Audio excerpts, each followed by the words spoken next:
India میں ایک بزرگ ہیں گنگو میں، شاہ عبد القدوس گنگوہی رحمۃ اللہ علیہ۔ گنگو میں ان کا بڑا مزار ہے، لوگ بہت کثرت سے وہاں آتے جاتے ہیں۔ ان کی جب وفات ہوئی تو ان کے ایک پوتے تھے جو بہت ہونہار بچہ تھا اور قابل بچہ تھا۔ 1-2 سال کے بعد وہ بچہ ایک مرتبہ اپنی دادی کے پاس بیٹھا تھا اور کہہ رہا تھا کہ مجھے اپنے دادا ابو کی باتیں سنائیں۔ تو دادی اس کو اپنے ہسبینڈ کی باتیں سنا رہی تھی کہ حضرت گنگوئی ایسے تھے، ایسے تھے، ایسے تھے، ایسے تھے۔ تو دادی نے کہا کہ بیٹا تم اتنے قابل ہو، تم اس نسبت کو کیوں نہیں حاصل کرتے جو تمہارے دادا کے پاس تھی؟ اس نے کہا دادو میں وہ نسبت کیسے حاصل کر سکتا ہوں؟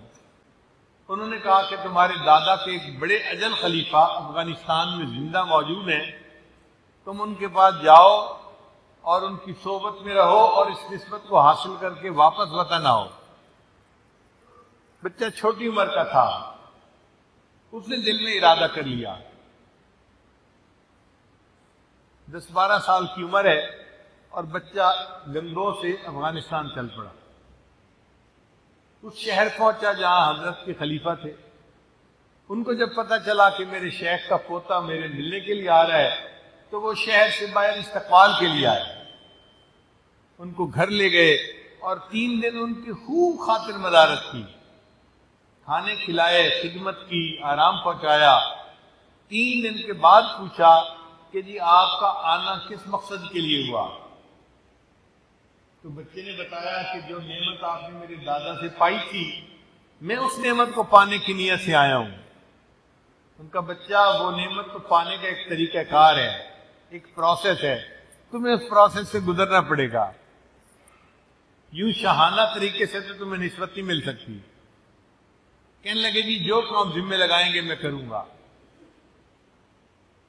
ان کا اچھا، مطبخ میں جہاں کھانا بنتا ہے تم مہمانوں کی خدمت کے کام پہ لگ جاؤ۔ چنانچہ یہ مطبخ میں ڈیوٹی دینے لگے خدمت پہ، سارا دن مہمانوں کو کھانا کھلاتے اور خود روزے سے رہتے کہ میرا وقت جو ہے وہ اللہ کے ذکر میں گزرے۔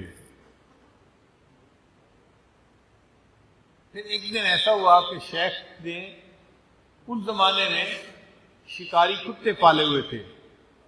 شکاری کتے پالنے کی شریعت میں اجازت ہے، قرآن مجید میں اس کا تذکرہ بھی موجود ہے۔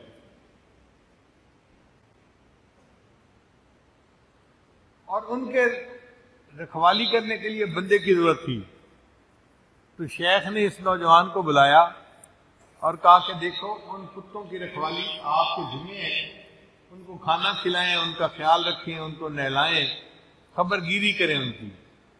اب یہ مطبخ میں بھی ڈیوٹی دیتے اور جو وقت فارغ وقت تو جو شکاری کتے رکھے ہوئے تھے ان کی بھی خدمت کرتے۔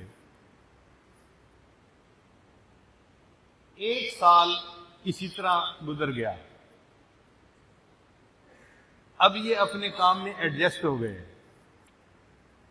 مگر بھوک کی وجہ سے طبیعت میں نقاہت بہت تھی، کمزور ہوتے جا رہے تھے۔ ایک بندہ کھانا نہ کھائے تو آپ بتائیں پھر اس کے اندر طاقت کہاں سے آئے گی؟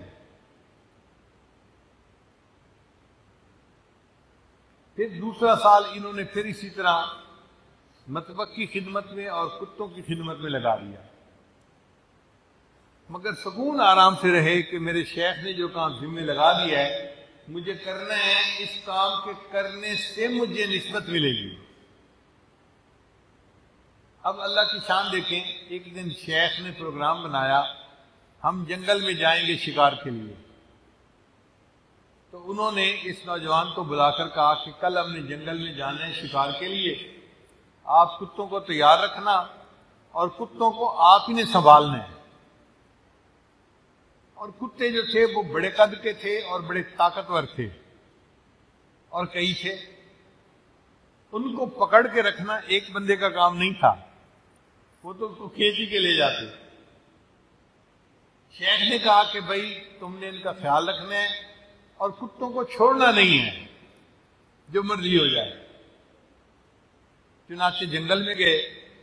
اب کتوں کی نظر جب خرگوش پہ پڑی تو کتے تو بھاگتے ہیں. انہوں نے بھاگنے کے لیے زور لگایا اور یہ نوجوان ان کے پیچھے گھسٹتا ہوا جا رہا ہے. اس نے کیا کیا تھا کہ ان کی جو رسیاں تھیں نا اس کو ایک رسی کے ساتھ باندھ کے اس رسی کو اپنی کمر کے ساتھ باندھ لیا تھا کہ اگر میں کسی وقت گھسٹتا گر بھی پڑوں تو میری کمر کے ساتھ رسیاں بندھی رہیں. وہ جو کتوں کو چھوڑنے والا ہے نا کہاں وہ مجھ سے نہ ہو. اللہ کی شان دیکھیں کہ کتے جب بھاگے تو نوجوان پہلے تو ان کے زور سے پیچھے بھاگتا رہا, پھر گر پڑا اور کتے اس کو گھسیٹ کے لے گئے. اب جب کتے گھسیٹ کے لے جا رہے تھے تو کبھی بازو پہ زخم آ رہا تھا, کبھی ٹانگ پہ زخم آ رہا تھا اور ان زخموں سے خون رس رہا تھا. اس عالم میں جب زخموں سے خون رس رہا تھا جو خلیفہ تھے ان کو کشف میں ان کے شیخ کی زیارت نصیب ہوئی. عبد القدوس گنگوہی رحمۃ اللہ علیہ اور حضرت نے اپنے خلیفہ کو کہا ہم نے تو اس نعمت کے لیے آپ سے اتنی محنت نہیں کروائی تھی جتنی محنت آپ نے اس چھوٹے بچے سے کروا لی. شیخ نے اسی وقت اس بچے کو بلایا, اپنے سینے سے لگایا اور نسبت کے نصیب ہونے کی بشارت سنایا. خواجہ عبد القدوس گنگوہی رحمۃ اللہ کے یہ پوتے واپس آئے اور پھر اللہ نے ان کو خوب قبولیت عطا فرمائی. اس عاجز کو بھی ایک مرتبہ گنگو جانے کا موقع ملا تو شیخ عبد القدوس گنگوہی رحمۃ اللہ کے مزار پر ایک وقت میں 5-6 آدمی تھے, لیکن جو ان کے پوتے کا مزار تھا وہاں پر تو 100-200 بندے ایک وقت میں. میں حیران ہو گیا, یا اللہ, چھوٹے ہیں, پوتے تھے اور ان کے مزار پہ مخلوق کا اتنا ہجوم ہے. پھر میں نے دیکھا کہ سب مسلمان نہیں, ہندو بھی بہت ہیں. اللہ کی شان. تو ایک ہندو سے میں نے پوچھا کہ آپ یہاں پہ کیوں آئے, یہ تو مسلمان بزرگ تھے. وہ مجھے کہنے لگا کہ جی ایک تو یہاں آ کے شانتی بہت ملتی ہے, شانتی کا مطلب سکون بہت ملتا ہے, اور دوسرا کہنے لگا کہ ہم یہاں آ کے جو دعا مانگتے ہیں وہ قبول ہوتی ہے, اس لیے ہمارا یہاں پر ہر وقت جو ہے وہ بھیڑ لگی رہتی ہے. تو اللہ نے ان کو ایسی قبولیت عطا فرمائی. ویڈیو کے نیچے سبسکرائب کے بٹن پہ کلک کریں, بیل کے آئیکن پہ کلک کیجئے تاکہ ہر نئی ویڈیو کی نوٹیفیکیشن آپ کو مل جائے.